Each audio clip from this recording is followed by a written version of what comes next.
134, 135, 136, 137. Segun camped the steps around his roof on the battlements of the city turned fort on the edge of the Balar Republic border. Counting kept his heartbeat in line and his senses sharp. The Earth controllers had reinforced the city walls with smooth boulders and fire-hardened clay. The organic architecture was beautifully imperfect.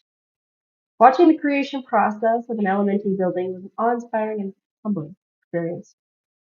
The elementary builders were trained to provide shelter and a place to sleep for those less fortunate than themselves. Warriors like Segun were trained to use their element to exact pain and suffering upon others.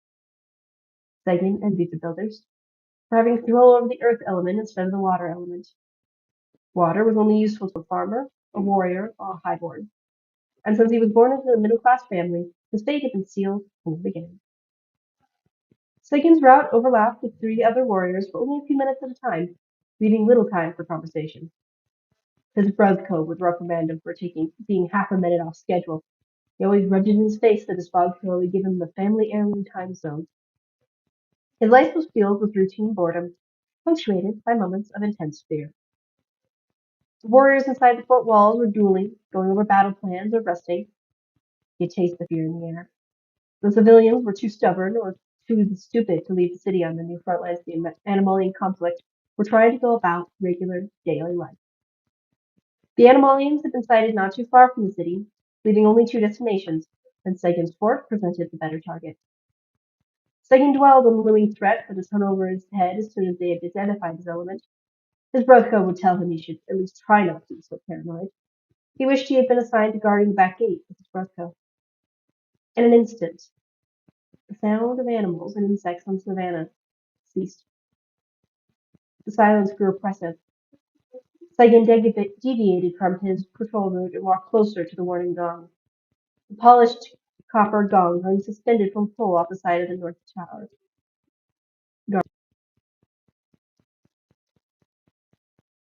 Not even the wind seemed inclined to disturb the silence. Its usual whistle, a low hum. Stomach acid burned in the back of Segun's throat. He cleared his throat and spat on the ground, unsuccessfully trying to rid himself of the awful sensation. Segun became acutely aware of the water inside his shoulder. He had unconsciously reached out to the flask of his blue elemental dust. The sand came alive with movement as the Animalian army reared their ugly head. Their armor was the same color as the yellow grass and sand, making it hard to count how many soldiers they were up against now.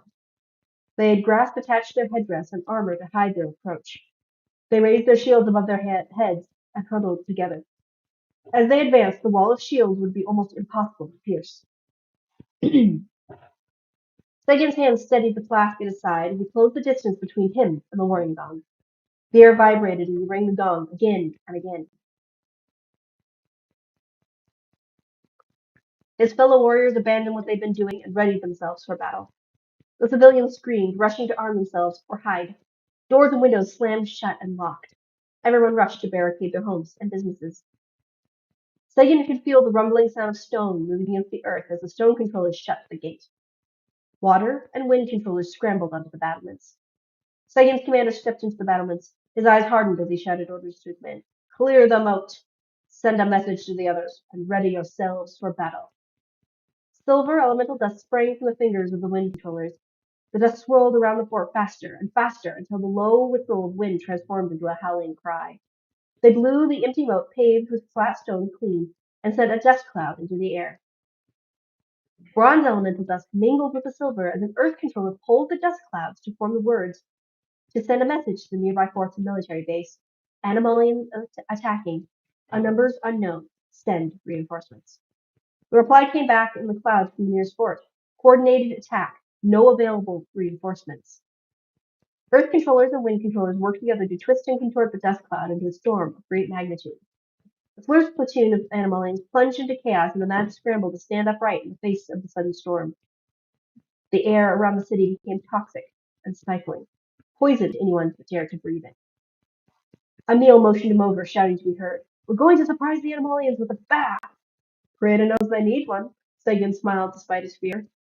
As one, the water controllers set blue elemental dust into the ground and made a dragging motion with their hands. Together, they could move lakes, but more specifically, they could empty the underground reservoir filled for this exact purpose. The ground rumbled, and 4 columns of purest water sprung up from the ground. It crashed into the moat. The water settled the storm in a blink of an eye and sent a wave in enormous proportions crashing towards the second platoon of Animalians. It washed away the first and second platoons, but the third had heavy jugs around their waist. Sun-baked fields transformed into fields of mud, slowing the progress of the Animalians even further. Segun watched the wind controllers reach out, feeling the elemental dust in the air and the space between. The storm began once again, howling against the stone fort. One person could only control a certain quantity of their element. It took an entire army to do what they did with the elements of the planet.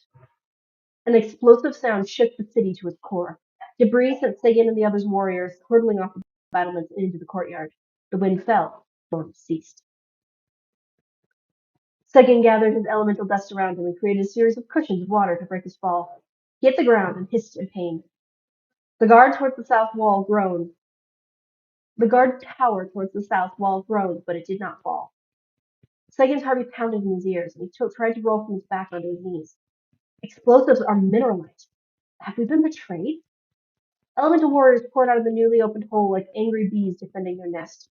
Another explosive wrecked the city. The Elementals were ready for this time.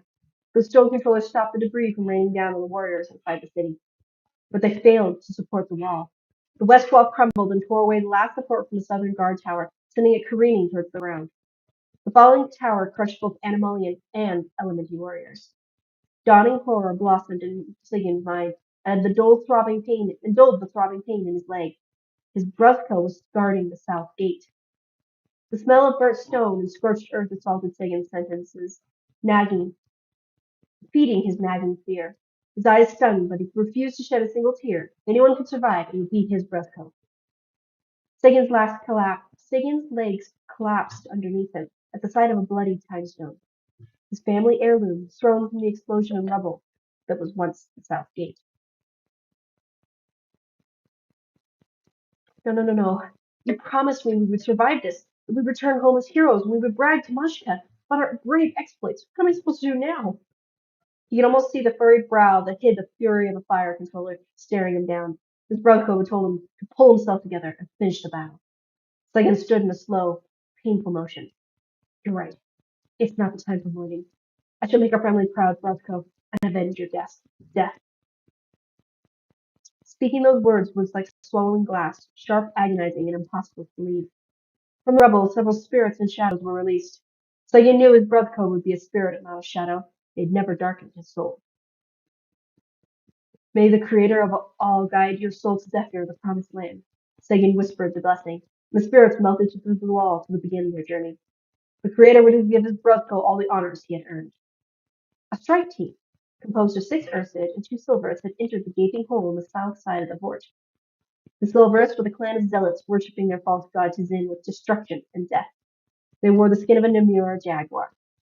The Ursid wore long metal claws and stood a head taller than the Silvers. If you let them get inside, there'd be no hope for the other warriors. Huddled in a darkened corner, Segun listened as the Animalians conversed in their language and waited for the perfect moment to strike. In these times of war, most Elementi had picked up the language.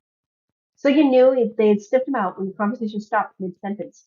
He closed his eyes and allowed every speck of elemental dust he held within his body to seek water. Kill the Elementi spying on us, the Silver's leader ordered. The water around Segun existed as an extension of himself. He unclipped the spiked flask at his side. His elemental dust sent it hurtling towards the nearest Animalian. A cry of pain was the only response Segun received from the Ursid as she crumpled over in pain.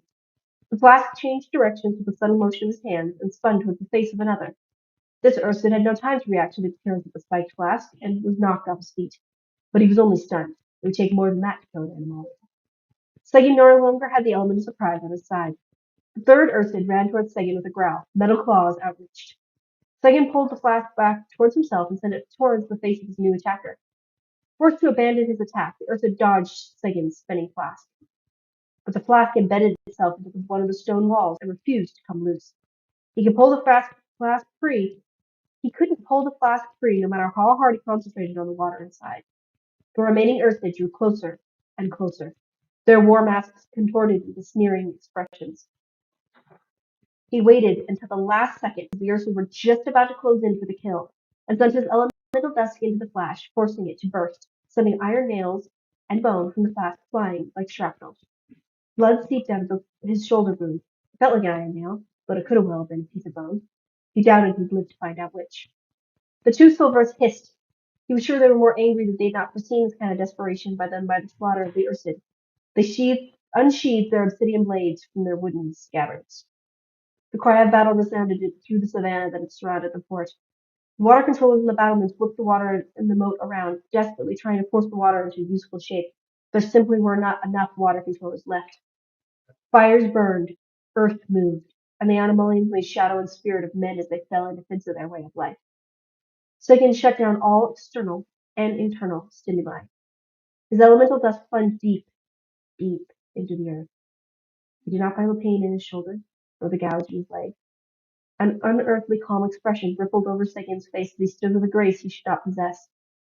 The Silvers hesitated for a second, but only for a second. They swung their obsidian blades at his head. Behind him, water in the moat smoothed, and a column of water poured into the fort.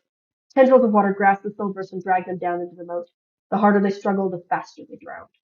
Segun shook uncontrollably. His time had come to an end in the realm of the living. He'd pushed himself beyond the limits of his elemental ability. He'd expanded control over far too great a quantity of water. It was impossible to let go now. He was about to join his brotherco in his journey. Will I be a spirit or a shadow? I hope you enjoyed that chapter.